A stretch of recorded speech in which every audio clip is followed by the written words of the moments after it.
حضرت ابن عباس فرماتے ہیں رضی اللہ تعالی عنہ، کنت خلف النبی یوما صلی اللہ علیہ وسلم، ایک دن میں حضور کے پیچھے تھا۔ اب پیچھے ہونے سے کیا مراد ہے؟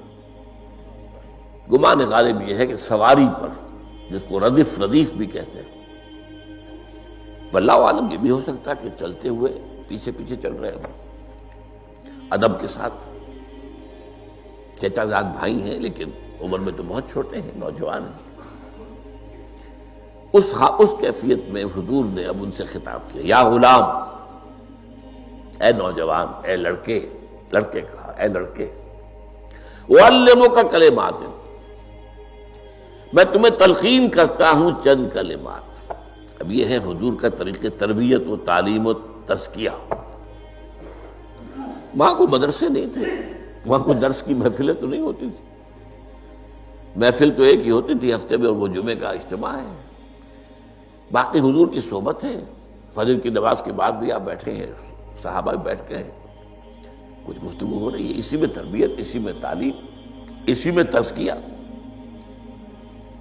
وہ علیحدہ ذکر کے حلقے جو ہے وہ ضربے مارنے کے لیے، یہ تو نہیں تھے، یہ تو بات کی ایجاد ہے، میں تو سب مانتے ہیں کہ یہ بات کی ایجاد ہے، یہ مسنون چیزیں نہیں۔ بہرحال حضور نے اے لڑکے یا اے بیٹے، جو بھی آپ اس کا ترجمہ کریں، میں تمہیں چند باتیں سکھاتا ہوں۔ مطلب کیا ہے؟ وَعَلِّمُكَ كَلِمَاتٍ، توجہ سے سنو، غور سے سنو، حفظ جان بنا دو۔ احفظ اللہ یحفظک، پہلا کلمہ، اللہ کی حفاظت کرو وہ تمہاری حفاظت کرے گا۔ اب اس سے مراد کیا ہے؟ عام طور پر سمجھا گیا ہے کہ اللہ کے احکام کی حفاظت کرو، کوئی حکم ٹوٹنے نہ پائے، وہ تمہاری حفاظت کرے گا۔ اور ایک مفہوم یہ بھی ہو سکتا ہے، اللہ کو اپنے دل میں محفوظ رکھو، اس کی یاد سے اس دل کو، اس خانہ قلب کو خالی نہ ہونے دو، مستحضر رکھو اللہ کو اپنے دل میں، تو اللہ تمہاری حفاظت کرے گا، اللہ تمہیں یاد رکھے گا۔ اور حدیث قدسی میں یہ الفاظ آئے، میرا بندہ جب مجھے اپنے دل میں یاد کرتا ہے، میں بھی اسے اپنے دل میں یاد کرتا ہوں۔ جب میرا بندہ کسی محفل میں میرا ذکر کرتا ہے، میں اس سے کہیں بہتر محفل میں اس کا ذکر کرتا ہوں۔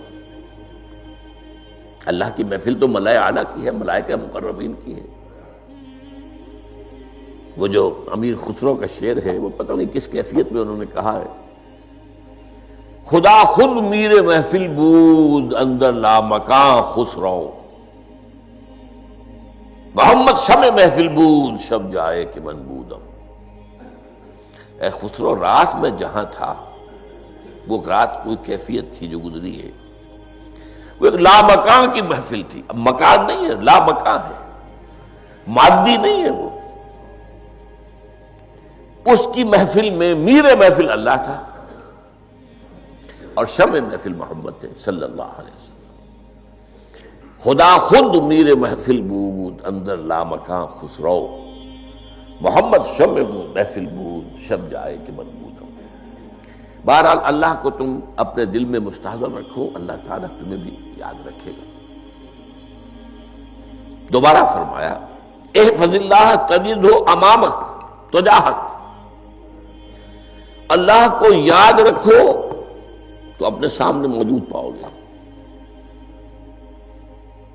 جب چاہو دعا کرو۔ وہ جو بات کہا ہے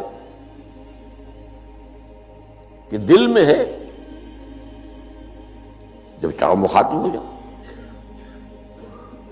دل کے آئینے میں ہے تصویر یار، جب ذرا گردن جھکائی دیکھ لی، کہیں دور تو نہیں، نحن اقرب الیہ من حبل الورید۔ تمہارے دل میں اللہ ہے تو کہاں جا رہے ہیں اس کو ڈھونڈنے کے لیے؟ اپنے دل میں۔ وہ جو بے دل نے کہا ہے، ستم استگر ہوست کا شبد کہ بے سیر سر و سمندرا، تجھے غنچہ کم نہ دمیدہ در دل کشا بچمندرا۔ بڑے ستم کی بات ہے کہ تمہارا دل کہتا ہے چلو ذرا باغیچے میں چلو، پھولوں کی سیر کرو، یہ گلاب کا پھول ہے، یہ موتیا ہے، یہ سیر، ستم، بڑے ستم کی بات ہے، کیوں یہ ستم، کیا ہو گیا اس میں؟ ستم است گر ہوست کشد، تمہاری خواہش تمہیں کھینچتی ہے کہ بے سیر سر و سمندرا، سر و سمن، ذرا ان کی سیر کرنے کے لیے آؤ، تجھے غنچہ کم نظر، تو خود ایک غنچہ ہے، تو خود ایک پھول ہے، اللہ کا بنایا ہوا اشرف المخلوقات۔ وہ اشرف المخلوقات سے بڑا کوئی پھول ہو سکتا ہے؟ تجھے غنچہ کم نہ دمیدئی، در دل کشا، اپنے دل کا دروازہ کھولو، بچمن درا، اس کے اندر جو چمن آباد ہے وہ کیا ہے؟ روح ہے۔ دل مسکن ہے قلب، قلب مسکن ہے روح کا۔ تو احفظ اللہ تجد ہو امامک، یا تجاہک، اپنے سامنے موجود پاؤ۔ اذا سالتا فاسأل اللہ، اب آ گیا وہ مرکزی مضمون۔ دیکھو جب مانگو اللہ سے مانگو، غیر اللہ کے سامنے ہاتھ دراز کرو ہی مت۔ ایک حدیث میں آتا، یعنی حرام نہیں ہے، دنیاوی قواعد، اصول، قوانین کے تحت کسی سے مدد چاہنا، کوئی سوال کرنا حرام نہیں ہے۔ وہ تو میں نے کہا کہ اس پر اصرار آپ کریں گے تو اس میں بو پیدا ہو جائے گی، بدبو پیدا ہو جائے گی شرک کی، لیکن آپ سوال کریں، مدد لیں، اسی پر دنیا قائم ہے، ایک دوسرے کے ساتھ تعاون کے ساتھ۔ لیکن اونچا مقام کیا ہے؟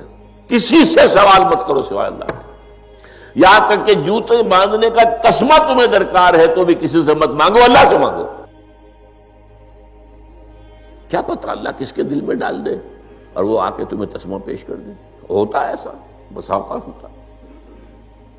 جو اللہ کے ساتھ لو لگا کر رکھنے والے ہیں ان کے تو ایسے واقعات ہوتے ہیں کہ دل میں ایک بات آئی اور اس کے بعد وہی بات جو ہے وہ کوئی شخص آ گیا، اس نے وہ بات پوری کر دی۔